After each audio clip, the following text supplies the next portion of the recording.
जय हिंद दोस्तों, मैं शुभाम आप सभी का स्वागत करता हूं आपके अपने YouTube channel HD dream institute में। जैसा कि आपको पता है कि हम लोग यूपी पुलिस कांस्टेबल और SSC GD के लिए प्रैक्टिस सेट लगा रहे हैं। ये आपका GK और GS का प्रैक्टिस सेट रहने वाला है। किसका? GK और GS का ये प्रैक्टिस सेट रहने वाला है। इसमें आप टॉप 15 क्वेश्चंस को देखते हैं और आपको ये भी बताना होता है कि कमेंट में कि आपने 15 क्वेश्चन में से कितने क्वेश्चन एकदम से सही किए हैं। तो आपको भी ये पूरी क्लास को देख कर जाना है और लास्ट में कमेंट करके बताना है कि आपने 15 में से कितने क्वेश्चन सही किए हैं। तो बिना किसी देर के चलते हैं अपने क्वेश्चंस की तरफ। तो क्वेश्चन नंबर फर्स्ट हमसे क्या कहता है कि सब्जी के रूप में खाए जाने वाला छत्रक मशरूम है। मशरूम क्या है, यही आपसे पूछा गया है। आपने भी सब्जी खाई होगी मशरूम की, तो जल्दी से बताइएगा कि मशरूम है क्या। शैवाल है या फफूंदी है या मांस है या पत्तियां हैं। तो जल्दी से बताइए कि इसका आंसर कौन सा सही रहने वाला है। तो इसका जो राइट आंसर हो जाएगा दोस्तों, वो हो जाएगा ऑप्शन नंबर बी, फफूंदी। अगर बात कर ली जाए फफूंदी की, तो ये क्या होता है? कवक। ठीक है, कवक एक प्रकार के जीव हैं जो अपना भोजन सड़े गले मृत कार्बनिक पदार्थ से प्राप्त करते हैं। कवक क्या है? एक जीव है जो अपना भोजन क्या करता है? सड़े गले मृत कार्बनिक पदार्थ से प्राप्त करता है। चलते हैं नेक्स्ट क्वेश्चन की तरफ। तो नेक्स्ट क्वेश्चन नंबर सेकंड हमसे क्या कहता है कि खाना बनाने एवं स्वाद हेतु प्रयोग किए जाने वाला अदरक एक है जो खालिस्तान है। जल्दी से बताइएगा कि इसका आंसर कौन सा सही हो जाएगा। ऑप्शन नंबर ए की बात कर ली जाए तो भूमि के ऊपर का तना या भूमि के ऊपर की ओर जड़, भूमिगत तना या फिर इनमें से कोई नहीं। आपको कौन सा आंसर सही लग रहा है, जल्दी से बताइएगा इसका राइट आंसर कौन सा हो जाएगा। इसके अगर राइट आंसर की बात कर ली जाए दोस्तों, तो वो हो जाएगा ऑप्शन नंबर सी, भूमिगत तना। भूमिगत तना एकदम से आपका सही जवाब हो जाएगा। क्वेश्चन नंबर थर्ड की बात कर ली जाए तो क्वेश्चन नंबर हमसे थर्ड क्या कहता है कि फूलों की घाटी राष्ट्रीय उद्यान किस राज्य में स्थित है। फूलों की घाटी राष्ट्रीय उद्यान किस राज्य में स्थित है? क्या लगता है आपको कि हिमाचल प्रदेश में होगा या मध्य प्रदेश, उत्तर प्रदेश या उत्तराखंड?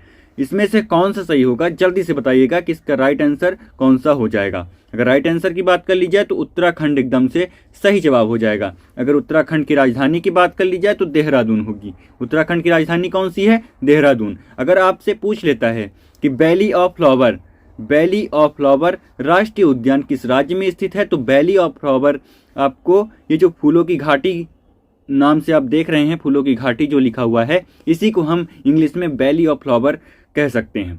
वैली ऑफ फ्लावर कहते हैं या कह सकते हैं। ठीक है, तो कंफ्यूज नहीं होना है। ऐसा भी क्वेश्चन दे सकता है कि वैली ऑफ फ्लावर राष्ट्रीय उद्यान किस राज्य में स्थित है, तो उत्तराखंड में ही स्थित है। ठीक है, चलते हैं नेक्स्ट क्वेश्चन की तरफ। तो नेक्स्ट क्वेश्चन नंबर फोर्थ हमसे क्या कहता है कि निम्नलिखित में से प्रकाश संश्लेषण पौधे के किस भाग में होता है। निम्नलिखित में से प्रकाश संश्लेषण पौधे के किस भाग में होता है, क्वेश्चन आपसे ये पूछा गया है।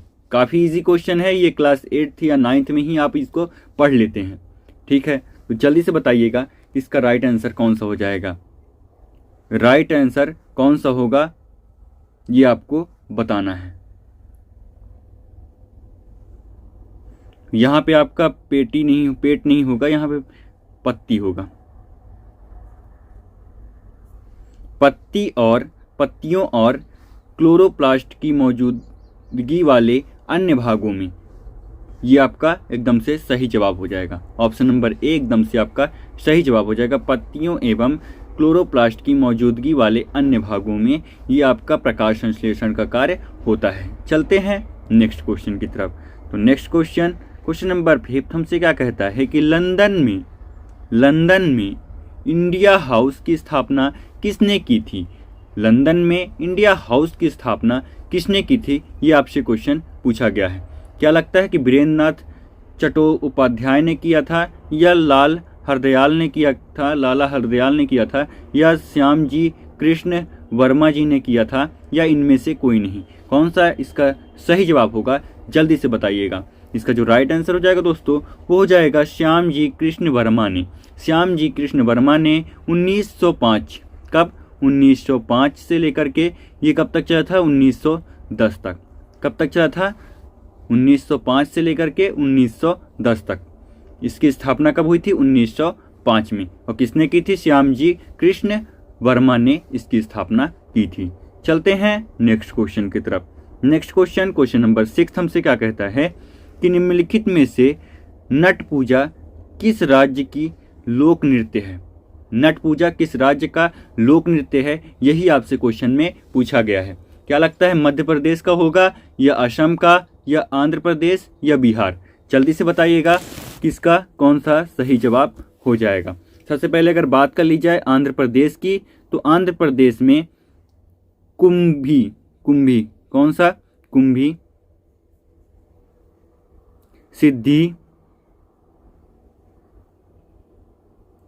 सिद्धि और मधुरी, ये यहाँ के प्रमुख लोक नृत्य रहने वाले हैं। कौन से? कुंभी, सिद्धि और मधुरी यहाँ के प्रमुख लोक नृत्य रहने वाले हैं। अगर इसके राइट आंसर की बात कर ली जाएगी दोस्तों, तो इसका राइट आंसर हो जाएगा असम।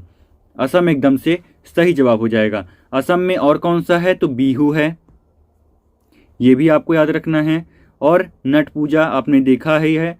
और बिछुआ, कई बार आपसे बिछुआ भी पूछ लिया जाता है, इसलिए इसे भी अच्छे तरीके से याद रखना है। चलते हैं नेक्स्ट क्वेश्चन की तरफ। तो next question, question number 7। Question number 7 हमसे क्या कहता है कि मैरी कॉम का संबंध किस खेल से है? मैरी कॉम का संबंध किस खेल से है, यही आपसे पूछा गया है। तो जल्दी से बताइएगा कि मैरी कॉम का संबंध किस खेल से है। तो मैरी कॉम का संबंध दोस्तों, अगर मैरी कॉम की बात कर ली जाए तो मुक्केबाजी से इनका संबंध रहने वाला है। किससे संबंध है? मुक्केबाजी से संबंध रहने वाला है। ये हैं कहाँ की? तो मणिपुर की हैं। भारत में ही एक राज्य है मणिपुर की ये रहने वाली हैं। ठीक है। अगर बात कर ली जाए किन्होंने ऐसा क्या स्पेशल किया है जो इनका नाम हम याद रखें, तो इन्होंने 8 बार, कितने बार? 8 बार इन्होंने विश्व मुक्केबाजी प्रतियोगिता को जीता है। कितने बार जीता है? 8 बार इन्होंने विश्व मुक्केबाजी प्रतियोगिता को जीता है। अगर नेक्स्ट क्वेश्चन की बात कर ली जाए दोस्तों, तो नेक्स्ट क्वेश्चन हमसे क्या कहता है कि प्रथम स्वतंत्र जनगणना कब की गई थी? प्रथम जो स्वतंत्र जनगणना है वो कब की गई थी? क्वेश्चन में केवल इतना ही पूछा गया है। तो जल्दी से बताइएगा कि इसका आंसर कौन सा सही रहने वाला है। इसके अगर राइट आंसर की बात कर ली जाए दोस्तों, तो 1951 एकदम से इसका सही जवाब हो जाएगा। 1951 जो आपको ऑप्शन नंबर सी में दिखाई दे रहा होगा, 1951 एकदम से सही जवाब हो जाएगा। चलते हैं नेक्स्ट क्वेश्चन की तरफ। तो नेक्स्ट क्वेश्चन, क्वेश्चन नंबर 9 हमसे क्या कहता है कि निम्नलिखित में से किस वर्ष मद्रास उच्च न्यायालय की स्थापना हुई थी? निम्नलिखित में से किस वर्ष मद्रास उच्च न्यायालय की स्थापना हुई थी, यही आपसे क्वेश्चन में पूछा गया है। तो अगर बात कर ली जाए 1884 की, सबसे पहले बात कर ली जाए 1884 की, तो यहाँ पे बेंगलुरु के उच्च न्यायालय की स्थापना हुई थी। अगर 1866 की बात कर ली जाए तो 1866 में इलाहाबाद, कहाँ की? इलाहाबाद की। अगर बात कर ली जाए 1862 में, तो 1862 में ही मद्रास उच्च न्यायालय की स्थापना हुई थी। मद्रास उच्च न्यायालय की स्थापना कब हुई थी? तो 1862 में हुई थी। और बात कर ली जाए 1884 में, तो 1884 में बेंगलुरु उच्च न्यायालय की व्यवस्था स्थापना हुई थी। और 1866 में इलाहाबाद उच्च न्यायालय की स्थापना हुई थी। तो चलते हैं नेक्स्ट क्वेश्चन की तरफ। Next question, question number 10। Question number 10 हमसे क्या कहता है कि निम्नलिखित में से ताप का मात्रक है। ये क्वेश्चन आपका साइंस का है, साइंस का क्वेश्चन है और इम्पॉर्टेंट क्वेश्चन है। निम्नलिखित में से ताप का मात्रक कौन सा है, यही आपसे क्वेश्चन में पूछा गया है। तो जल्दी से बताइएगा कौन सा इसका सही जवाब हो जाएगा। तो केल्विन एकदम से सही जवाब इसका रहने वाला है दोस्तों। अगर बात कर ली जाए जूल की, तो जूल उष्मा का होगा। किसका होगा? उष्मा का होना। चाहिए। और इसके बाद अगर ओम की बात कर ली जाए तो ओम किसका है, तो विद्युत प्रतिरोध का मात्रक है। किसका है, विद्युत प्रतिरोध का मात्रक रहने वाला है कौन सा, ओम। स्टेरेडियन की बात कर ली जाए तो स्टेरेडियन आपका ठोस कोण का रहने वाला है। ठीक है, चलते हैं नेक्स्ट क्वेश्चन की तरफ। नेक्स्ट क्वेश्चन नंबर 11 हमसे क्या कहता है कि नीले लिटमस पेपर को लाल कर देता है। नीले लिटमस पेपर को लाल कौन करता है, यही आपसे पूछा गया है। क्या लगता है, अम्ल करता है या क्षार करता है या लवण करता है या इनमें से कोई नहीं, कौन सा सही जवाब रहेगा। इसका जो राइट आंसर हो जाएगा दोस्तों वो हो जाएगा ऑप्शन नंबर ए, अम्ल। अम्ल एकदम से आपका सही जवाब हो जाएगा। चलते हैं नेक्स्ट क्वेश्चन की तरफ। ये आपका करंट अफेयर्स का क्वेश्चन रहने वाला है, तो जल्दी से बताइएगा कि हाल ही में किसे एशिया क्रिकेट परिषद के अध्यक्ष के रूप में चुना गया है। हाल ही में किसे एशिया क्रिकेट परिषद के अध्यक्ष के रूप में चुना गया है, तो जय शाह जी को अभी एशिया क्रिकेट परिषद के अध्यक्ष के रूप में चुना गया है। तो चलते हैं नेक्स्ट क्वेश्चन की तरफ। नेक्स्ट क्वेश्चन नंबर 13 हमसे क्या कहता है कि निम्नलिखित में से भारतीय नौसेना ने 2024 को किस रूप में घोषित किया है। निम्नलिखित में से भारतीय नौसेना ने 2024 को किस वर्ष के रूप में घोषित किया है, यही आपसे क्वेश्चन में पूछा गया है। तो जल्दी से बताइएगा कि इसका सही जवाब कौन सा हो जाएगा। तो नौसेना असैन्य वर्ष, नौसेना असैन्य वर्ष, यहाँ पे असैन्य होगा, एकदम से सही जवाब हो जाएगा। ऑप्शन नंबर सी एकदम से आपका राइट आंसर रहने वाला है। चलते हैं नेक्स्ट क्वेश्चन की तरफ। नेक्स्ट क्वेश्चन नंबर 14 हमसे क्या कहता है। क्वेश्चन नंबर 14 हमसे कह रहा है कि व्यापक रूप में वनों की कटाई से घटता है। व्यापक रूप में वनों की कटाई से क्या घटता है, जल्दी से बताइएगा। तो वर्षा घटती है भाई, वर्षा घटती है। अगर आप व्यापक रूप से वनों की कटाई करते ही रहोगे तो वर्षा का लेवल एकदम से कम हो जाएगा। ये भी आपको अच्छी तरीके से याद रखना है। इसीलिए पेड़ लगाओ, अपने जीवन को भी बचाओ और साथ में पानी को भी बचाओ। चलते हैं नेक्स्ट क्वेश्चन की तरफ। नेक्स्ट क्वेश्चन नंबर 15 हमसे क्या कहता है। क्वेश्चन नंबर 15 हमसे कह रहा है कि इंसुलिन की खोज निम्न में से किसने की थी। इंसुलिन की खोज निम्नलिखित में से किसने की थी, जल्दी से बताइएगा। तो इसका राइट आंसर हो जाएगा दोस्तों बेंटिंग। बेंटिंग एकदम से सही जवाब हो जाएगा। अगर बात कर लीजिए फंक की, तो फंक ने विटामिन की खोज की थी। किसकी की थी, विटामिन की। और बात करी जाए एडवर्ड जेनर की, तो एडवर्ड जेनर ने क्या किया था, चेचक के टीके का खोज किया था। चेचक का टीका, चेचक का